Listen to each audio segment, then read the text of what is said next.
Okay, so first of all, I want to congratulate Chandler Hopkins on his new EWA contract. I know there's nothing but good things ahead of him, so I'm really excited to see where he ends up. Spoke to Ricky Starks a couple times this weekend, and he's got some really interesting stuff coming up. And of course, there's Gino, the Below the Woods champion. There's so much other stuff going on that we're unable to talk about right now. But I think once you'll see it, you'll be very impressed of not just himself, but everything around it. So. But I just finished my second two-a-day for the day, and I haven't done this in a couple days. I got real busy. Saturday I took off after a couple of sessions. On Saturday I went down to Bryan College Station in Texas. It's about an hour and a half from here, and ran into Jim Brown and Stacy Brown, who Stacy had to be reminded to shut the fuck up while there was a promo going on. So that wasn't by me, that was by the guys in charge. All she does is this, you know. So, but saw some really good stuff. Brent McKenzie right off the bat against Will Allday. Will Allday made an amazing entrance. And maybe it wasn't great, it wasn't awesome, but it was different, and that's what I strive for, to be different.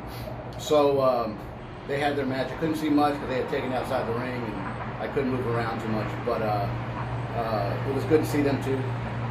And then the self-proclaimed King of Texas, Barrett Brown, took on Cade Carson, and which I'll call the rookie sensation. And so what I saw with Cade was a foundation that I think, if he's here in less than 6 months, he's above a lot of guys. Now, I'm not going to be like those guys say 80%, 90% of indies, because you don't know your fractions. Because there's a lot of good talent in the indies. So when you say that high, you're just being stupid ass is what you're doing. But I'll say there's a lot of indies that Cade Carson's already as good or better than physically, you know. So looking forward to see where he ends up, because I can see the next 6 months to a year, he's been one of the guys that people are clamoring to try to get booked. So good luck to him. And Barrett Brown, yeah, he was in that match too. So like I said, I Sunday I rested a little bit. I only did one, so it's the first time since I've been here. I only did one workout, and I was tired, not just physically but mentally. So I give a lot of credit. This is a lifestyle for some people. I came down here to do this. Not everybody can do this. Leave what they've got, leave everything behind, and jump on in the water. And I did. I was able to do that, and go to this boot camp, if you will, and come down here in somewhat Sammy's accountability crib to take a note from DDP. But so not everybody can do that. So understand the commitment that it takes. It's taken me a lot of commitment. So hopefully what I'm molding here will be able to take back to Dallas, and I can schedule around what I've got going on up there, and continue getting back to throwing them bows again. And I can tell you, I feel a little quicker, I feel a little bit stronger, clear in the head, because there was some, of course, there's some mental stuff, neuro stuff that went on after the stroke that I've had to work on. Every now and then, to be transparent, you'll see or hear a slight stutter, and that was one of the side effects of it, you know. So I try to do my best not to, but if I go into a Tourette's type tantrum, then I'll blame the stroke. So and Stacy Brown can get me to do that sometimes, believe it or not. She's a sweetheart, but damn. So anyway, there's a lot of things going on that I'm really excited. I can't talk about it now, and it's not one of those, I'm going to mention it so you can reach out to me and find out what it is. I just can't talk about it because not everything is complete. But when it does happen, I'll definitely be there, and trust me, everything that's coming up in the next probably 3 to 6 months, 8 months tops, I think it's going to be not just good for the business, but a positive thing for the business. And that's what we all continue to need, is an escape from reality, to jump on in and be who we want to be. And I'm talking to the talent, And I'm talking to the fans. Get to the show, enjoy yourself. Don't get too caught up in the show that you get the shit slapped out of you if you cross the railing. I don't know if that'll happen much today. I know I've seen it a couple of times. I'll put it this way, if for something you said did offend a wrestler or a personality, just let it go. I can't speak for all talent. I know that if you offend me, you're not going to offend me. I'm going to come at you anyway, but I'm not going to be offended. But if you happen to offend, everybody's different nowadays. Just drop it. Let it go, walk away. Okay? Don't take away from the show itself. Let people enjoy themselves of what they're watching. So, and everybody's different. So there's some talent that can take, excuse me, sorry, Trump, for coughing. But there's some people out there that can't take it. I'm not going to say get the hell out of the business, but like I said, a quick story years ago when I met and got to discuss the business with Gary Hart, I thought I told him what he wanted to hear, and I said, you know, this guy and that guy needs to get the hell out of the business and blah, blah, blah. And he says, he's in the business for everybody. He says, but it should separate the good from the not as good. So everybody has a right to get in it. And what he say always stuck with me. And I say to this day, all we ask you to do is get the hell out the way as we come through. Okay? Don't get in front of us. At the same time, as talent, don't get yourself stuck. Don't surround yourself with mediocrity. Find somebody that's way better than you, or somebody that has been there or going there, and learn from them. Okay? That's all I got to say about that. Because you hang around the same mediocre crew, that's where you're going to stay. You're going to be here in 10 years, you're going to be here in 15 years. And I didn't. I hung out with some of the best talent ever. But I never put myself out there to get better, to get higher. And that's something that why to this day, I continue to do is push those that I think have the ability and the want to do better.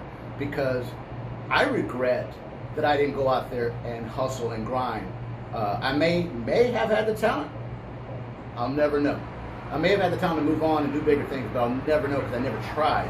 And that's something I do regret. So I made sure, and I made it a goal of mine to go after those that I think who do. And you ain't got to just look pretty, but you got to be able to learn to go.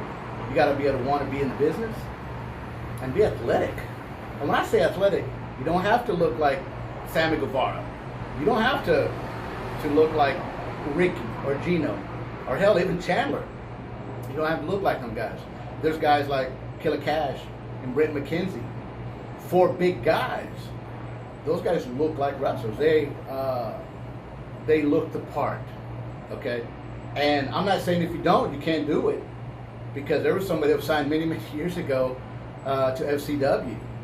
And nobody saw that coming. You know, so you just never know. Just keep doing what you're doing. Something's going to click one day. It's a gimmick or your hairstyle, whatever. It's just going to work. Some guy who I thought he did pretty well in the business, and he's no longer in it though, said, I wish I could find a gimmick like you.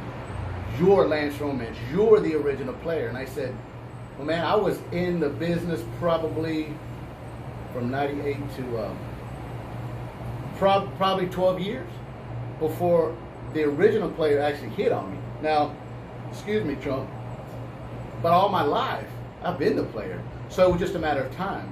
But from 88 to probably the mid-90s, it was early 90s was Randy B. Bad, and then became the idol maker. I was going to make idols.